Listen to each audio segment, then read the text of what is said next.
Do you want to make your own podcast? Spotify has a platform that lets you make one super easily, then distribute it everywhere and even earn money all in one place for free. It's called Spotify for Podcasters. And this is the platform that I use because it makes it so simple to record and distribute your podcast all in one place using your cell phone.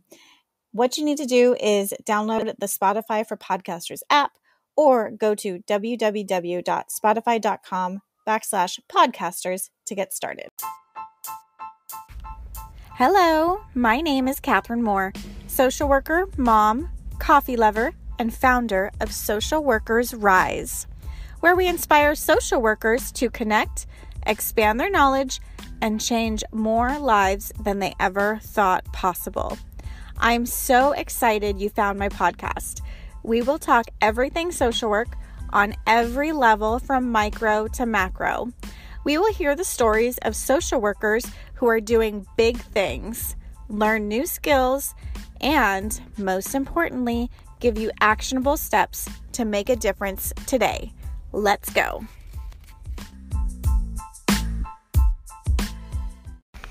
Hey, good morning. It might not be morning when you listen to this, but it's morning now when I record it. Thank you for listening to Social Workers Rise. I'm so happy that you have found us. I am here with my first ever interview with my good friend and colleague, Susie, and I don't even know how to pronounce your last name, so. My last name is Zoeckler. Okay. Susie Zoeckler. So, thank you so much for being my first guest. I'm so excited to have you. Thank you for having me. Yeah. Okay, so tell us, just tell us your story. Where are you from? What did you do? Is there any, kind of juicy stories that made you choose to be a social worker or get into the field of social work? So, my story is probably not much interesting compared to a lot of other people's stories, but usually a lot of people who I feel like choose social work because of experiences that they've gone through, and I'm very similar in that. I was not always sure that that's what I was going to do. At one point when I was 7 years old, I thought I was going to be a dentist, but I ended up kind of realizing, through the course of my life, I had a lot of typical experiences, my parents getting divorced and then being raised by a single mom and then relocating out of state, from, where my parents had lived once together. And then kind of being stuck in a lot of the situations related with, single moms. We were poor, we had experienced homelessness a few times. We would, go around to local food banks and things on the weekends and churches to get free food. And all the while not realizing that those experiences that I was having was unique to us. And the fact that none of my friends' families were doing things like that on the weekend, but I just knew that it was what we did. Mm-hmm. So then, moving forward, I ended up having some experiences in high school that were interesting, where they, and maybe it was a government or an econ class, where they kept talking about the white middle class, and I kept being I don't understand what you guys are talking about, kind of what now I'm realizing in the profession would have been understanding privilege, Okay. And so at the time I was saying, I never experienced any of these things, I've been to the welfare office. Even though you're white. Yeah. And so being white, and so one of my teachers pulled me aside and said, I think the reason why you have such a hard time with some of the material we're covering is because your experience or your narrative doesn't fit, the typical of what we assume of white person's, experience to be. Okay. And that was just kind of the beginning. And I wouldn't know until later, when I actually went into social work, that there's kind of a term for that, intersectionality. And so, I didn't know that term. Yeah, so it's many people learn about it in their social work differently, and they, understanding just the different facets of someone's identity and how they interplay together. So for me, my experience of being, a white woman, cisgender, heterosexual, but also at the same time growing up very poor. And so that greatly impacted me and how I experienced my world. And I didn't know that there was really, you know, like, oh, this is a thing. Right. And so that really was big when I got into it. But my mom and I had a falling out when I was 18. She kind of put me out, and I was still kind of trying to figure out what I wanted to do. I jumped straight into college, did the community college thing.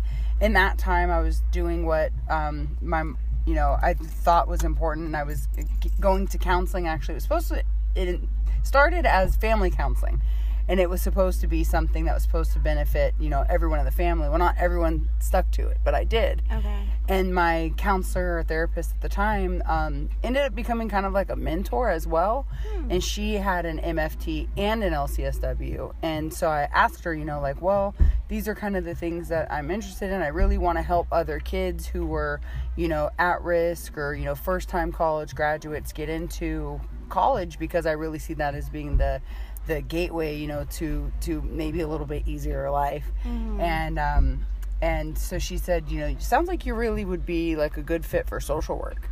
And so at that point, I had started to kind of, I think, play with the idea, started taking like psych and social classes in community college.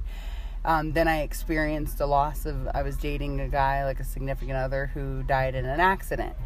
And then like maybe 2 years later, a friend called me, and she said, you know, she goes, Susie, I have this friend, and her boyfriend, you know, just got hit by a car and he passed away. And I don't know what to say to her. And she was like, will you talk to her? And mind you, I've never met this woman in my life, or this young lady at the time. And I was like, okay, I guess, you know, I mean, really, what can you say to someone who's going through that?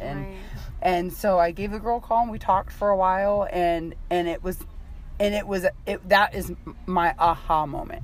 That moment that clicked for me, that said, I can take all of these experiences that I've had in my life, and by having gone through them already, relate to others and then help them get through things. Right. And that was really, I think, my big moment.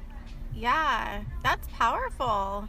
Even though I've known you for like years, I don't think I've ever really like heard the full story. Isn't that funny? And it's so ironic when you were mentioning how, like, when you were young, so we were going to school, like in elementary school, that would have been what, like the 90s? Yeah. Okay. So like we were being taught like the white middle class, as if middle class is white, poor people are not white. Right. And it's just so like backwards, because I've heard that most people like receiving these benefits are in fact white. Exactly. Like, in the United States. So yeah. I feel like that's like super ironic, and maybe plays into where, like, how far we've come as a country, and like that stereotype was like full and well and prevalent in the 90s. Yeah. And was this in California that you went to school? So I was born here. My elementary years were spent in West Virginia. Okay. So that was a very different experience for me too, because where we were at was predominantly white. Oh. And so I would say that would have been kind of more of what you're speaking about, where like everyone who was receiving social services at the time were all white. Okay. You know, maybe the less affluent neighborhoods still had like the pockets of people of color. But for the most part, I would see, you know, the trailer park homes and things like that with just as many, if not more, white people. Sure. Yeah. That's fascinating. Okay. So then you decided to go into social work after this, like, almost kind of therapeutic grief counseling that you had with this girl. So what do you do? Like, what population do you primarily serve now? And, like, how did you choose that particular population? So right now I'm doing a school-based social work. I'm a clinician working with my population specifically are kids that have IEPs, which is an individualized education plan. So they're basically fall under the special education umbrella. Okay. So my students, what happens is when they're being assessed through school psychologists, are determined to exhibit some sort of social emotional barrier to being successful in school. Okay. And so it kind of went into where I was going, where when I had decided what I wanted to do, I was like, I want to work with kids who are, at risk, vulnerable populations, kids who maybe given different circumstances, it would make the difference, make or break for them into going into higher education. And I feel like I got really lucky to kind of have just discovered the position, in the way that's pretty much exactly what I do. Like, my goal is to help these kids get through, the barriers to getting into being successful in academics. Oh, wow. So most kids, we have, all these different things going on, but Common Core and the way education is set up. But a lot of students aren't really in a healthy enough mindset to even really sit in a classroom and be ready to learn. And that's why I'm there, is to pull them out, address the things that are going on, so that hopefully when they're in a classroom, they're more ready and able to absorb the information being presented by the teachers. Okay. What would you say is, like, kind of common when you say, like, things that are going on? Like, what kind of things are going on with kids? And specifically, like, where are you working? Like, the city? Okay. I'm in the Los Angeles area, servicing one of the school districts in the area of Southern California, Los Angeles. And some of the things that I see are our students normally are classified based on like, we have a few eligibilities, as they would call it. One of them is like emotionally disturbed students. One of them would be students with autism. Then we have specific learning disabilities. So these are students who are struggling in maybe just one or more specific subject matters. And I think things like dyslexia would fall into that, because it has to do with like reading and things like that, comprehension, and then other health impairment. So those are students who may actually qualify for something like a physical disability, or things like attention deficit disorder, or ADHD, hyperactivity disorder. And these are students who, if given the proper coping skills or strategies, can take those things into the classroom. A lot of the students have, because autism is one of the eligibilities, we have social impairments. Kids who withdraw, shut down, isolate, and on the flip side of that, kids who exhibit a lot of aggressive behaviors. They're being suspended a lot because they're aggressive, they're hitting teachers. I mean, I can't tell you the number of times I've walked into a destroyed classroom. Oh, no. Oh, my gosh. Yeah, kids is, the youngest kid that I think I've worked with, I think was first grade. And then I've had kids, because a special education eligibility allows you to remain in school longer. The oldest kid that I think I worked with was 19 already, and I think they can stay until about 21 to finish their education. And then also a lot of just depression, anxiety, kind of those typical emotional disturbances, because obviously if you're shut down, withdrawn, or anxious, your thoughts are elsewhere. You're not focusing on what the teacher's teaching. Right. And those are some of kind of the general kids that we see day to day on our caseloads. Okay. Wow. That's tough. What is a typical caseload like for someone in your position? So several years ago when I started, they were higher for my particular district. I was servicing probably upwards of 40.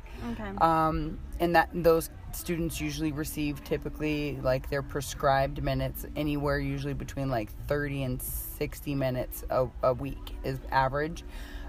We do have the flexibility of grouping students with similar goals. So if we've noticed we've got 2 or 3 kids with, social impairments, we can group them together. If we find that to be beneficial. Now it's more between like the 25-30 range. Because I travel to multiple schools. So they have to take into account travel time and the number of campuses.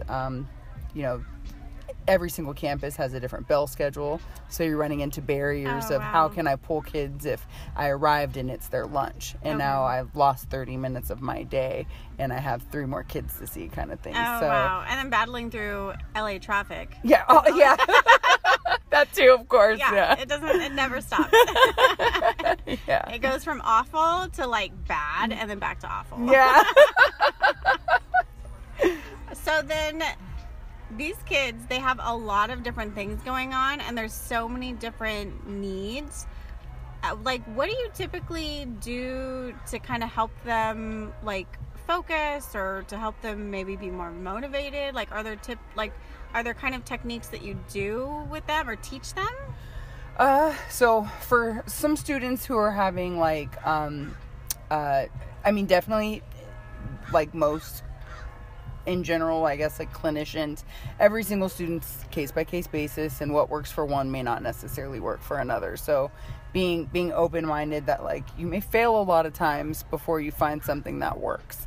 And so with that in mind, I failed a lot, or at least I have felt like I have. Yeah. Where I've, because of whatever's going on, I feel like I hit a lot of walls where stuff that seems like was working, suddenly something else will happen, and we'll have a lot of regression throughout the school year and stuff. And, but for students with like ADHD who, I've had students who are more like higher functioning, who are very insightful, and we can do a lot of like self-regulatory type things, where they can even do check-ins with themselves and note how they're feeling, and make the connections throughout the day that like, if I'm feeling this type of way, maybe I should ask my teacher for a break to go outside, and then they'll be given like a 5-minute pass to go walk around, kind of shake some of that off, and then come back into the classroom. Can I get a drink of water? A lot of it is collaboration, working with the teachers, and kind of like, because they see, depending on what grade level, if we're at middle school, they're seeing 120, 150 kids a day, and to remember like, oh, this student in his, individual education plan, one of his reasonable accommodations is that he be given breaks to use the restroom. Because a lot of times the kid will be like, can I use the bathroom? And the teacher will be like, no, stay in your seat. Right. And forgetting that these are things that these kids need in order to stay focused. So I kind of work like, advocate for the students, and remind and collaborate a lot with teachers. That's one example. I'm trying to think of what else you asked. Motivational interviewing. That's one of the things that we do if we can kind of figure out what gets these kids motivated. A lot of kids are very incentive driven, which makes my job very hard. Right. Because kids nowadays are asking for iPhone 11s. I'm not buying kids on my caseload an iPhone 11. No. And then boundaries. Yeah. Parent collaboration is really important. Parents tend to either reward students, in my personal opinion, too much for too little. I've had students get a PlayStation for getting an F to a D. Ooh. Yeah, and that's, the bar that they've set, because they're so relieved that it's no longer a fail. And then as soon as they get that PlayStation, that grade drops right back down. And so kind of like parent education, talking about like, appropriate reinforcement schedules, things like that. So collaboration's always big, and providing that kind of education. But the motivational interviewing, sometimes I do have several students on my caseload where it's very challenging to find what motivates them, or the thing that motivates them is negative, I would like to say. So for some of my students who are really having a hard time, they thrive on the negative attention seeking behaviors, and so they love to be disruptive in class because it frustrates the teacher. The teacher is now spending all of their time yelling at them. All of the students in the classroom are laughing. It makes the student feel good to make their peers laugh, and so it becomes like this ongoing thing where they're like, why would I sit down and be quiet and do my work when it feels so much better to have the classroom in an uproar laughing, and so I'm like, I don't think I have anything that really competes with that, especially for those, those impressionable preteen, teenage years where peer beliefs or, perceptions of the student is more important than the adults. Right. Yeah. Yeah, that's tough. But it sounds like specifically teaching them about being able to recognize their own feelings and just being more aware of how they're feeling. I feel like that's one of those life skills that's going to take them, you know, really far, as opposed to if they didn't, because I see so many people who don't know how to regulate their emotions and don't even know how they're feeling until they've just like blown up and they're like, oh, I just get mad all of a sudden. Like, well, there was probably some signs and cues there that you probably missed. So it's good that you're at least teaching them to just be more aware. Yeah, I agree. There's a lot of adults who still don't know how to do it. And if you think about it, you know, like if a parent doesn't have that self-awareness and the ability to teach that to their kid and things like that it's going to be kind of the cycle, the pattern's going to repeat itself. Maybe your kids can teach their parents. Could happen. Yeah. I mean, that sometimes it you know, especially when you have a parent who's very involved.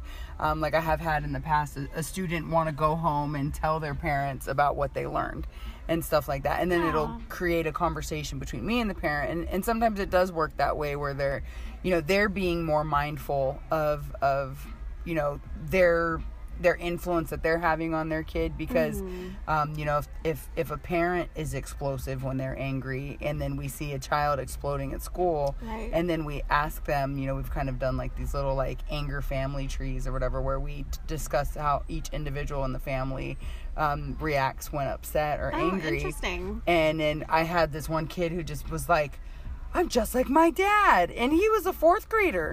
And it was really kind of, it's really cute to see like those gears like clicking, like, oh, I act like my dad when I'm angry. And I'm like, it sounds like you might act like your dad when you're angry.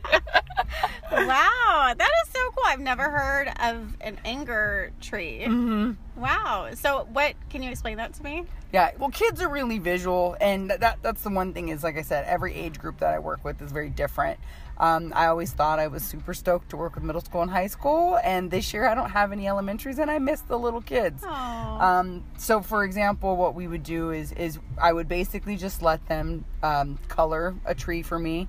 We put all of the individuals in their family in that tree, and then usually we just kind of have a conversation about it. You know, I'll point to each of the names inside of the tree, and I'll be like, okay, can you think of the last time that, you know, you saw this person get angry? What happened before? Do you remember why they were angry? And then I'll be like, and what did angry look like for them? How did you know that person was angry? And so then it becomes kind of a little bit of like that social learning too, where like, you know, learning what facial expressions. Oh, well, he was yelling. You know, his face got really red. He threw something. You know, and so the students identifying like the signs of anger. And then also kind of talking about, then we go through after. I usually say, okay, well, what happened after? And then he says, oh, well, you know, he left, and then he went somewhere, and then he came back home. And then I'm like, and how did he look when he came home? And he said, normal, you know, happy or whatever. So, and then that kind of, then we are able to make that connection between, okay, remember last week when I saw you in class and you had asked the teacher for something and she wouldn't give it to you when you wanted it, and then you ripped up the piece of paper on your table and then you threw it on the floor, and then you stormed out of class when the teacher told you no, and then you walked around the schoolyard and then you came back. So kind of like helping them see these patterns, how they're similar, you know, and then also kind of sharing like the insight of like, you know, all of that time when you were spent walking around outside in the yard, everyone else in class was still learning. And so because you're having a hard time, you know, with your feelings, it's creating these moments where you're missing learning opportunities and instructional time. And so then the goal is like, okay, maybe this week's goal is going to be, instead of walking out of class, you're going to stay in class. You know, you may want to put your head down and you may not want to pay attention, but at least you're still there. You're still maybe hearing what's happening, you know, so then you're not losing that time from instruction. You know, you're still sitting there. And then eventually, you know, and a lot of elementary school teachers are really great because they're becoming more and more knowledgeable about how like mental health and feelings and all things are impacting their kids' ability to learn. They create these really neat cool down corners. Oh, wow. And so what they'll do is they'll put up a divider in the room somewhere. They'll put like stress toys, like squeezy balls and like stuffed animals and pillows and books and things, so that as well as, like, I know one teacher that I worked with had hung, like, you know, positive, like, sayings around the thing and stuff like that, like, to remind the student that, like, when they're calm and if they're in control, that they're more than welcome to come back and join the class, but, you know, being appreciative that they took that time and they noticed that they were feeling a type of way. And it's an awesome strategy or intervention to use, because I can't tell you, Kim, going back to the destroyed classrooms, when they destroy the classroom, then it's also a learning opportunity for empathy, because now you're not only ruining your learning time, but you've destroyed the learning environment for everyone else in your class. And if it gets really unsafe, we actually have to evacuate a classroom. I've had kids throw items like staplers, hole punches, like heavy items across a classroom, and, you know, flip over bookshelves and desks and furniture. And all because they can't self-regulate. And so that's why, you know, if you can get it to the point where a student is willing to identify, like you said, how they're feeling, go sit in a cool down corner for 10, 15 minutes, and then everyone else still gets to learn, then they get to come back and transition back into class. They make it like, they try to express, you know, thank you for coming back and joining us, you know, and stuff like that, but also not making, because you have to watch what you reinforce. And so we don't want to, like, praise them too much, because then we find kids escaping in there, avoiding work. You know, it's like the teachers have a hard job. I can see that. And then with like 25 to 40 students. And luckily the special ed classrooms are typically, I'd say more like 15 to 20. Some of the more higher need students, so students that are autism spectrum or emotional disturbance, their classrooms may even be smaller. They may be like 10 to 12 students, and they will also have like special ed assistants in there, or students who are assigned one-on-one behavioral support. And so the ratio is much better for those types of classrooms generally. That's so good, because I honestly haven't been in elementary school since I graduated from 6th grade. So all of this is very enlightening for me. And I have a daughter now, so it's good to kind of get like a heads up of how schools are, the different things that teachers are doing now. I heard recently that this person told us that the way that his teacher got him to read more was the teacher suggested the parents get him a beanbag for their house, or a hammock that would, I don't know, like encourage him to read, or something maybe tactile, or I don't know what it was, but I was like, that's really interesting, because I would probably want to sit in a beanbag and like hang out if I didn't. It's really interesting how they come up with just the little things, the littlest things that can really, you know, I mean, I've even done things where you just make it into a game, or, you know, challenge the student. Okay, me or you, let's see who finished first. And I'm like, I cannot say how many times I've probably gotten them to do like a task they've been avoiding, because you make it into something fun, and they don't realize, you know, that they're learning or actually completing work, but because it's been fun, they do it. That is the best.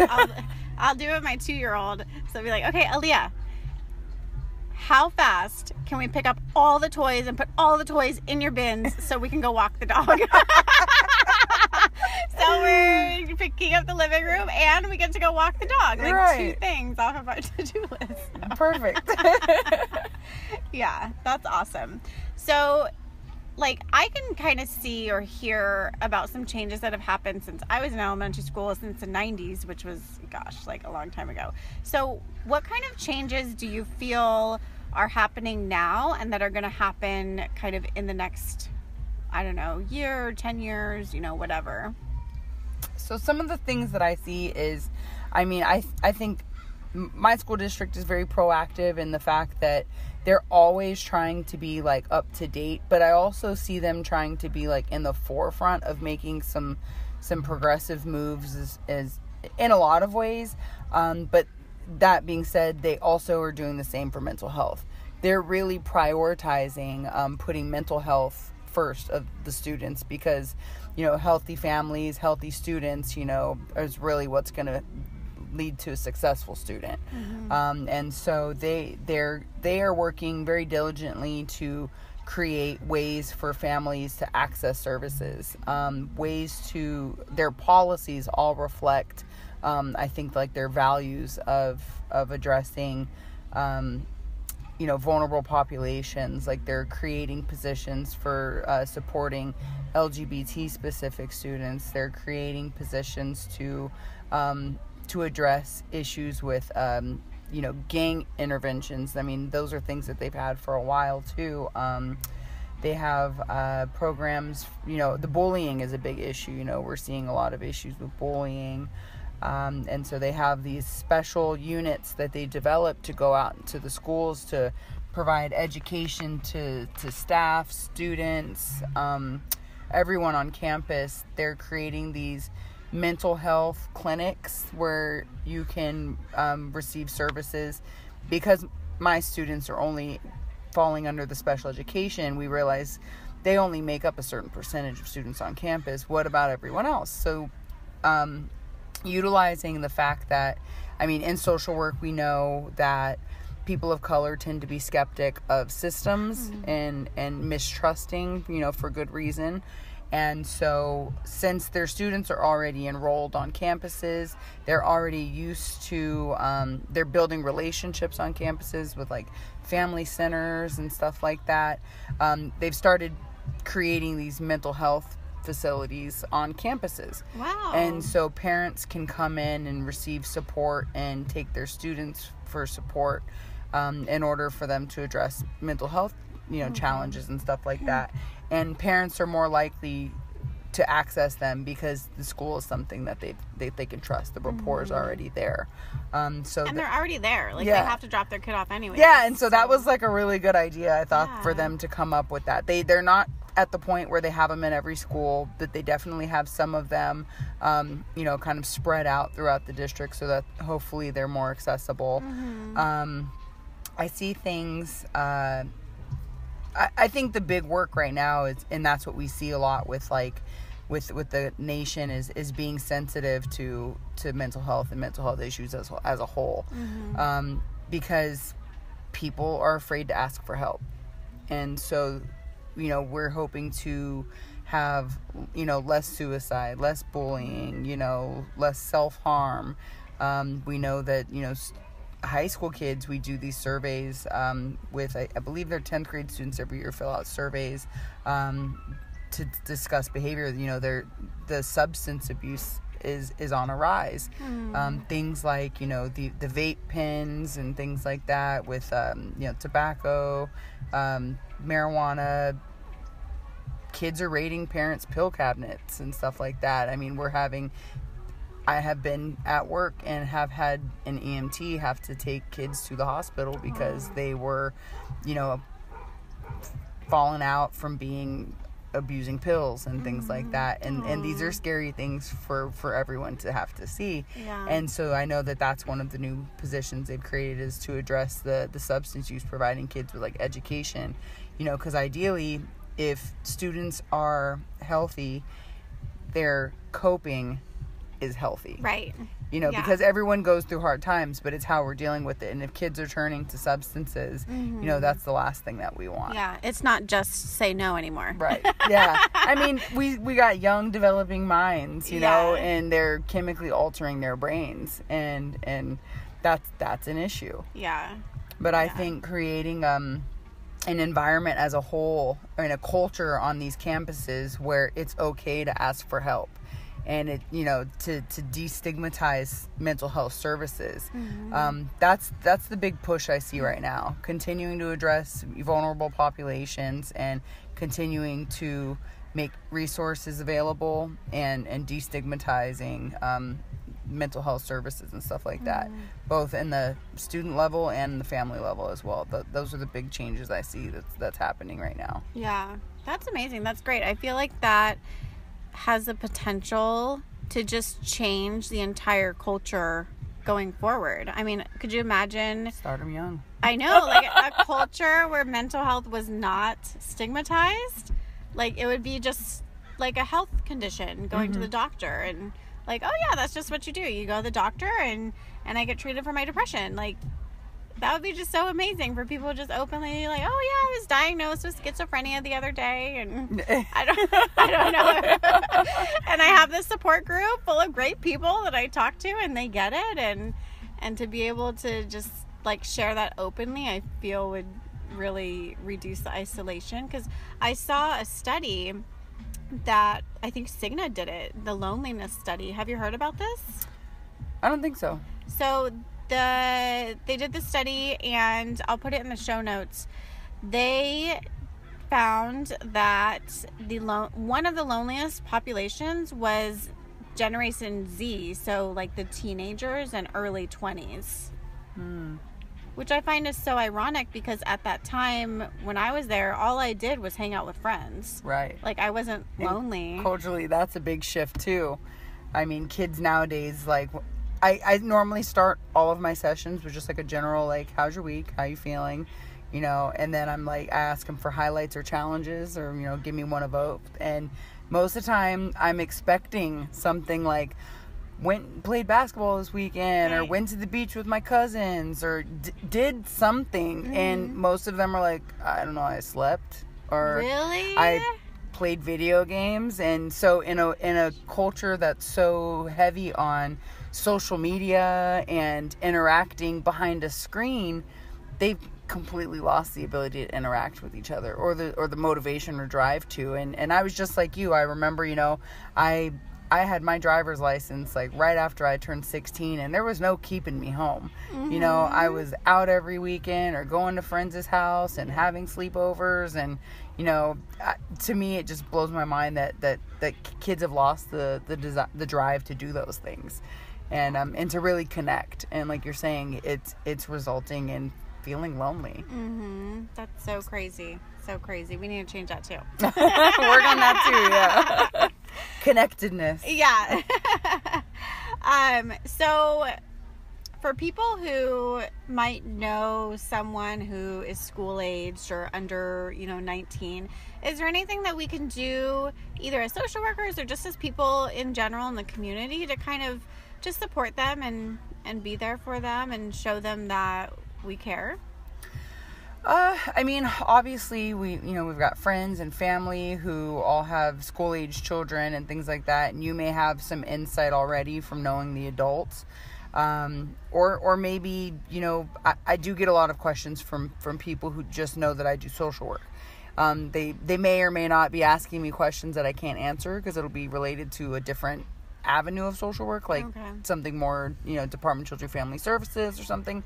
But I also have a whole, group of colleagues who I went to school with from, my cohort, who I still have as resources. So I find that information out. But what I think about is really,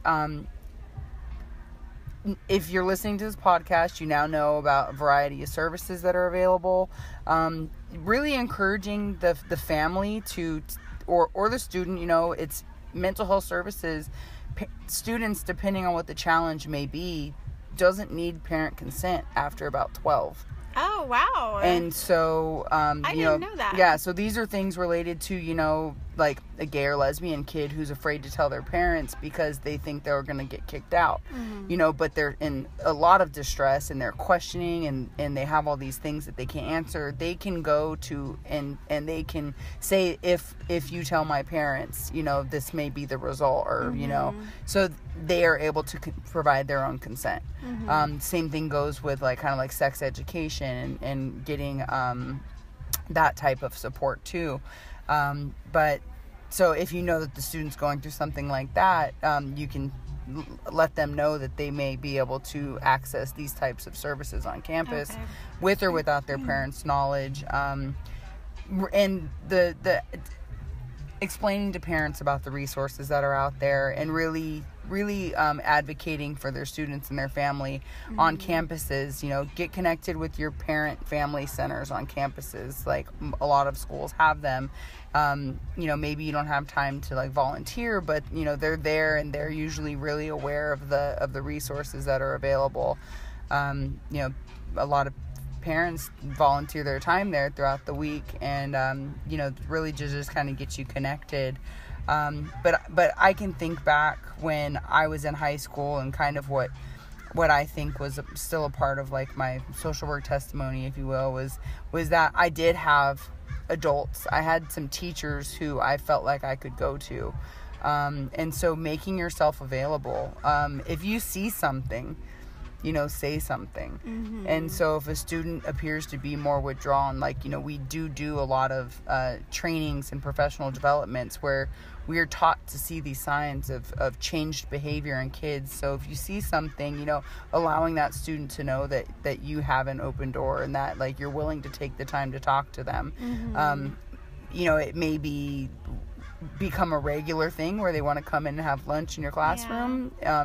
If that's not something that you're able to do, giving them just a space to drop in and linking them to someone else, a social worker on campus, a psychologist on campus, a counselor on campus, because we know that like really what's best is identifying the supports. Mm-hmm. And that's really what I would encourage people to do, is like, be the support, help find the support, get the kids mm-hmm. connected. Mm-hmm. And that can be huge for a population of kids who feel lonely, like they don't have anyone. So just having that one person, I'm sure, can be really huge. Yeah.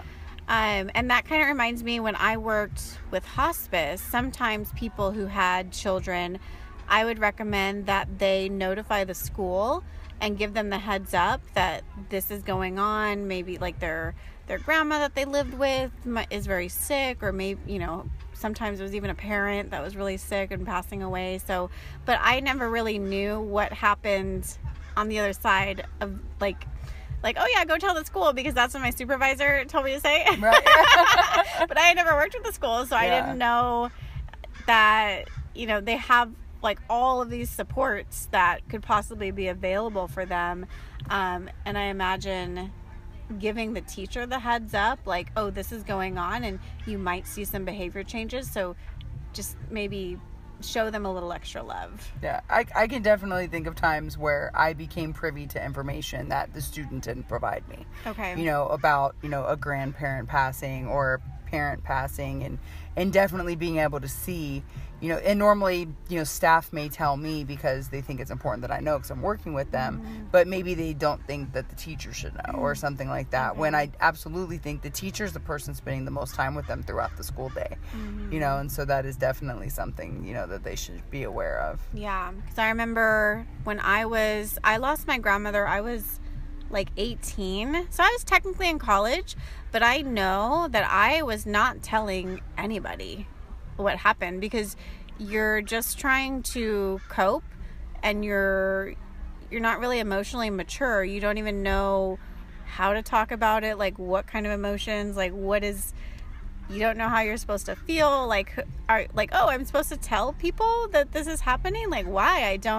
I don't even want to think about it. And by telling other people, I feel like it really kind of makes it real. And teenagers just like, I just wasn't emotionally prepared to like talk about it. Yeah. But I think looking back, if there were people that happened to find out and knew about it and approached me and say, hey, like I heard this is happening, just wanted to like check in on you and how are you doing? Mm-hmm. I feel like that would have like, I'm like getting all emotional, but I feel like that would have really helped, kind of looking back.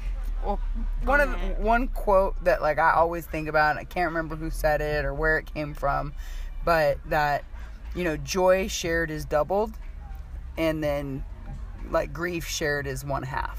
Oh, I like that. So every time you share like something, and maybe it wasn't grief, but it was definitely something, but in this situation mm-hmm. it would be grief, that, when you tell someone else, they take a little bit of that weight off of you, which is why like, trauma-informed like narrative therapy, telling the story can actually help you process it and start to cope with it. But then at the same time, sharing your joys with someone, they get a share in that celebration with you. Yeah. And so that's always kind of helped guide, I guess, one of the reasons why I think what we social workers do is so important, mm-hmm. because, not only do we get to rejoice in the successes of our clients, but we also help carry some of that burden for them, when it seems to be too much. Right. And I think that that's kind of a unique thing that we do. Yeah, I like that. Is there anything else that we didn't talk about today that you wanted to share? I can't think of anything specific today, but I did tell you I would love to be a guest more than once. And so we can definitely dive into a couple other fun topics. Yeah, I would love that, because I know that you kind of specialize in the LGBT community. Another big one of mine. So I would love to talk to you about that, and maybe like some trauma, like childhood trauma, as far as, because like the ACEs score, or I don't know, I don't work with kids, but adverse childhood experiences, score maybe. Mm-hmm. Yeah, that's becoming a hot topic. I like trauma-informed care, so yeah, we'll definitely talk more. So, if people wanted to connect with you, where can they find you? Like on Instagram, Facebook, LinkedIn? Let me see. I would say probably my LinkedIn, because I don't have anything as far as like professional social work, social networking sites at this time. But LinkedIn is something, and it would be, and it would actually be Susana Zoeckler on there. So SUSANNA and then ZOECKLER. And I'm sure Kat can share a link or something below. Yeah. Susana Zoeckler. Sounds so professional. LCSW. Love the letters. Yeah, LCSW. Well, thank you so much, Susie. I really appreciate you. And thank you so much for being on the podcast. And if you, listening to this, want to be on the podcast, then you can message me on Instagram. You can find me at _CatMoore_. And, last thing I wanted to add, we are actually recording this in my car because we're about to go in for brunch. So during the episode, you might have heard, I think there was like a motorcycle and some people coming in and out. So if you're wondering what all these noises are, then that's why. So we're not perfect, but hey, we're showing up. We're getting it done. Showing up's half the battle. Yeah, exactly. I think it's 75% of the battle, especially going to the gym for me. So, all right, I'll see you next time. Bye. Bye.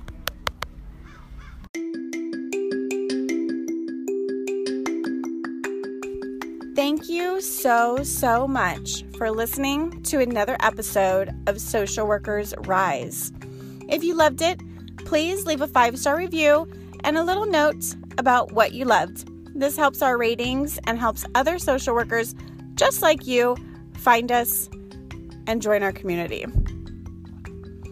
Also, if you want to be a guest on the show, or if you just want to stay in touch with me, you can find me on Instagram at _CatMoore_. And that's CATMOORE. Thanks. I'll see you next time.